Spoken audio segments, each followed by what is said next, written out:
In this lecture, the discussion would be revolving around political parties, their necessity, different types of political systems across various countries, the challenges, and various other topics that are included in the CBSE Grade 10 Civics lesson, political parties.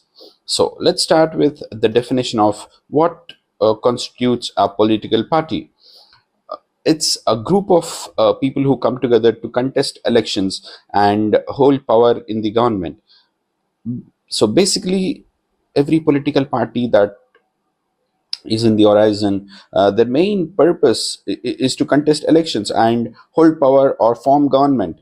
And every political party basically has three different components: leaders, active members, and followers. So, who's a leader? Who's a follower? Who's an active member? A leader is someone who's contesting in the elections. If he wins, he sits in the government. If he loses, he sits in the opposition. An active member is someone who's constantly supporting this leader in making sure that his ideology is spread throughout his constituency by putting up posters, by arranging mics at etc etc etc and various other things. And a follower is someone who's promoting his ideology through various means, either by social media or through mouth publicity, and even funding him to make sure that his leader is winning the election. So these are the three components that every political party must and should have. Then moving on, every political party's followers are supposed to act in a very partisan manner. So what is partisan, and who's a partisan, and what is this partisanship?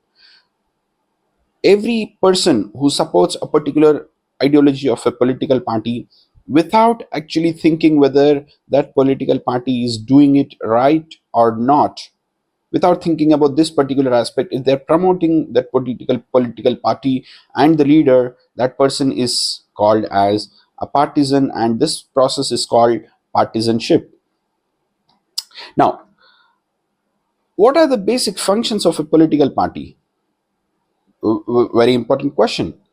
What are the functions? The main function, like I said earlier, is to contest elections. If they win, well and good, they form the government and make policies. And then if what if they lose the election? They lose the election, they sit in the opposition, they criticize the government for their wrongdoings. So either ways, they are in that zone.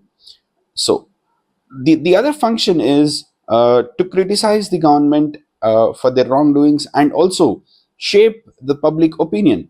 You and me, we do not have a particular ideology, or we do not have the in and outs of every political party, or the details of it. Our opinions are actually shaped by what a political party leader is saying. If he says so and so thing is wrong, if the way he's communicating is inspiring to us or attractive to us, we subscribe to that idea. So what is happening here? He is shaping our opinion. This is called shaping public opinion. So these are the basic functions of political party: contest elections. If they win, they form the government and make laws. If they lose the election, they sit in the opposition and criticize the government, and shaping public opinion. These are the basic functions of every political party, literally. Now, what is the actual necessity of a political party? Can't we run ourselves? Can't we make sure that our work is done by ourselves? Can't we do that? Definitely not. Reason is, we as individuals in a society, we do not have the time, we do not have the resources, nor we have the sufficient money to make our work done in our society. So a political party has all these things. So that's the reason a political party is necessary. There are multiple other reasons why a political party is necessary for a country, or for every country for that matter. One is, look at it in this way: if there is no political party, and all those candidates who are contesting in elections, they're all individual candidates on their own, what would happen to the entire country? What would happen to the policy for the entire country? Would anybody be looking up to the entire country and its policy? No. He or she, as an individual, would be working for his constituency. That's it. So nobody would be thinking of the country as a whole. That's a problem. So that's the reason political parties are necessary, right? Also, individual candidates cannot form a stable government. Governments would collapse in such a scenario. So political party or political parties for that matter provide that stability, right? So these are the reasons why political parties are necessary. And then, so how many political party systems or parties do we have across the spectrum, and which one is good? We have three different types of political party system. Let's start with China. China comes with a one party system basically. In China, there is only one single political party, which is the Communist Party of China. And of course, there are other political parties in China, but they are forced to support the Communist Party of China, and they do not have the opportunity to contest elections, right? So this political party in China, which is the Communist Party of China, is the only one allowed to form government. And the elections also happen within the party itself. That's it. Common public like you and me do not have the opportunity to choose the president of that country.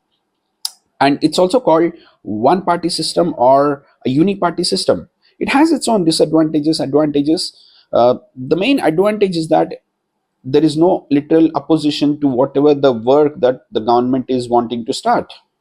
There's no opposition.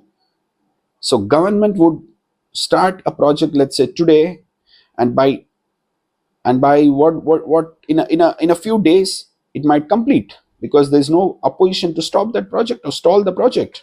So that's a very good thing. The other thing is political stability. Right from 1949 till now, the government has always been stable. Never the government collapsed actually. Who would bring the government down if there is no opposition party? So that's one good thing. But there are also disadvantages to this system. If people are unhappy with this particular system, where would they go to?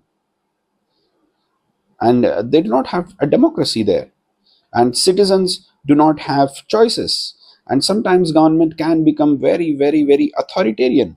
So this is about one party system. Now let's look at two party system. Generally, two party system is seen in America. We have couple of parties in the Congress all the time, Republicans and Democrats. These are the only two parties allowed to form government as of now. It Even this system has its own advantages and disadvantages. Advantages being political stability, clear choice for voters, and also formation of government is extremely easy or very easy. The other thing is there is always a strong opposition. If Republicans are in power, Democrats become the opposition party and keeps criticizing the government for its wrongdoings. Similarly, the other way around. And there are also disadvantages for this. Public do not have much choices or too many choices. All that they have is either Republicans or Democrats. That's another problem. So now let's look at a system which we are all familiar with as Indians. It's a system called multi-party system. Literally every person or every group of people who have a political ideology can form a political party here in India. We already have 700 plus political parties which are registered with the Election Commission of India. Imagine the number of political parties without registration or without getting registered. Now, here in multi-party system, there are more choices for voters, and every political party can represent different region, different religion, and different community. And it also encourages coalitions. Multiple times we've seen coalition governments at the center and at the states as well, and in different states. But the problem is these governments, when they come to power through coalition, they are very, very, very unstable. 1990s to 2003 was a period in India where coalition governments kept collapsing very quickly, and frequently governments were changing. So that's another problem.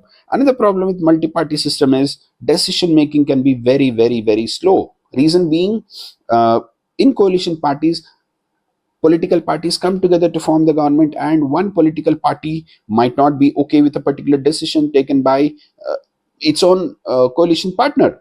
So it would take a lot of time and eventually leads to delay.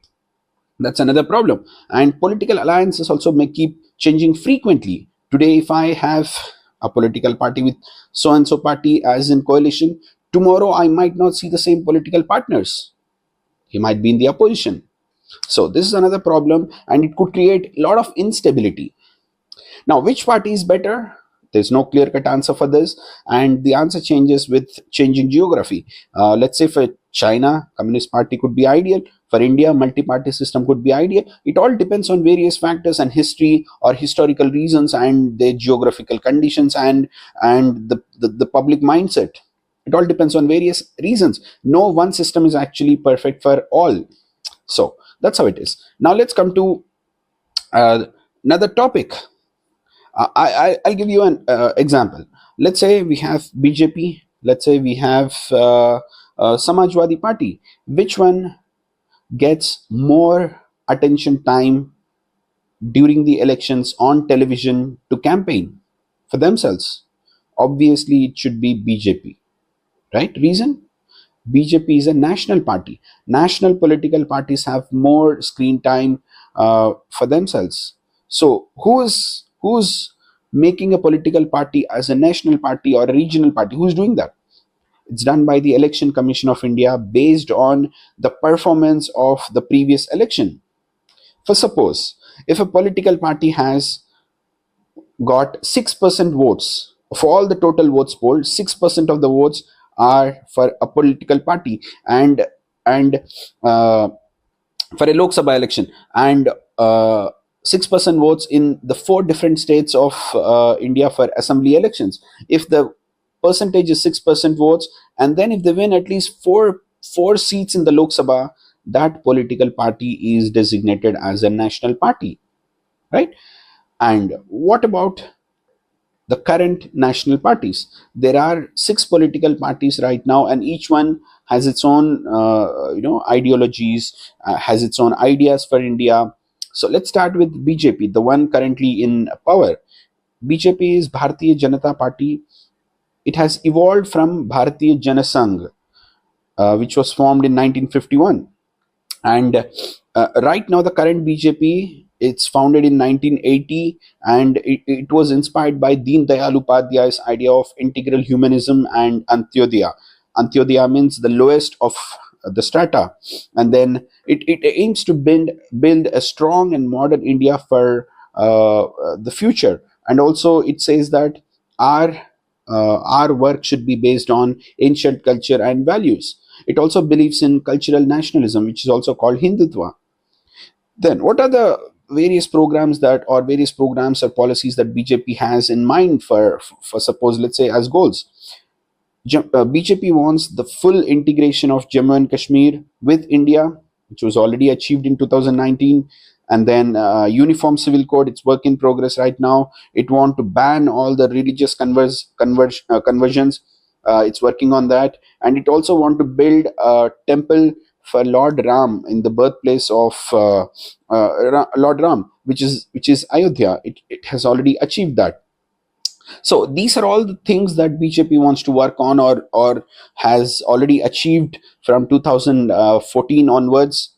It's in power, and currently it has 240 seats in Lok Sabha, and it is the major coalition partner in NDA.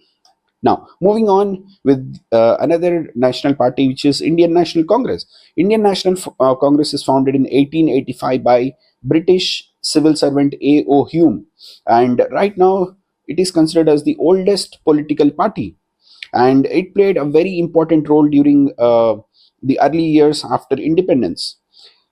It supports secularism, welfare of the weaker sections, economic reforms, etc., etc. Right now, it has 99 seats in Lok Sabha. Now, another party that is considered as a national party is Aam Aadmi Party.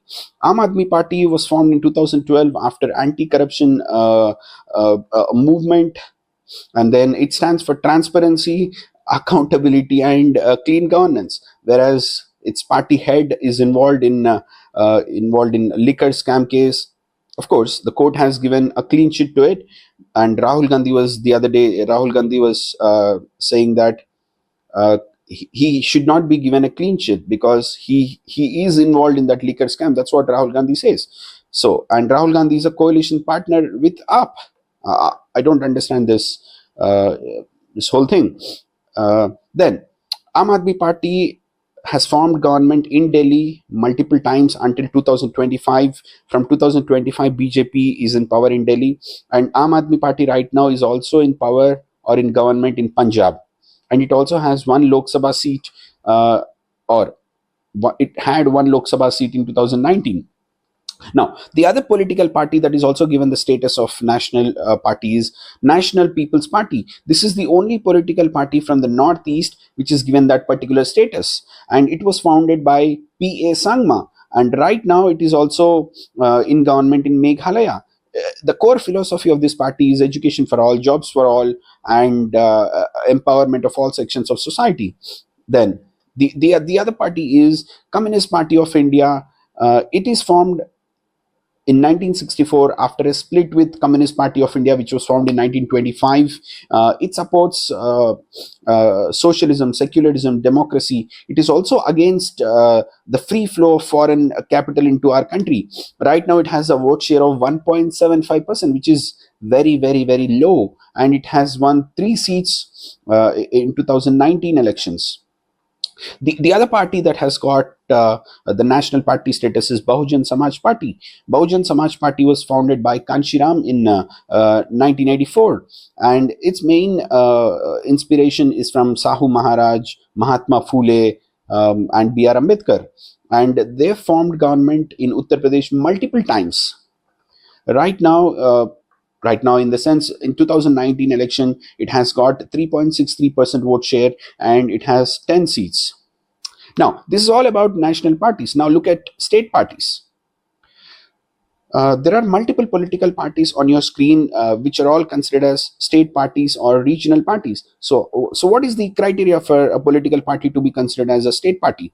If a political party secures 6% votes and uh, 2 seats in the state legislative assembly, it's considered to be a regional party or state party. Now, the important topic with respect to political parties is the challenges. Multiple times, this particular question is asked in the board exams. What are the challenges that political parties are facing? Simple. They're all there on your screen. If you look at the first picture, Jawaharlal Nehru, Indira Gandhi, Rajiv Gandhi, right now Rahul Gandhi, every leader literally of Congress party is from the same family, which is dynastic succession. Outsiders are rarely getting a chance.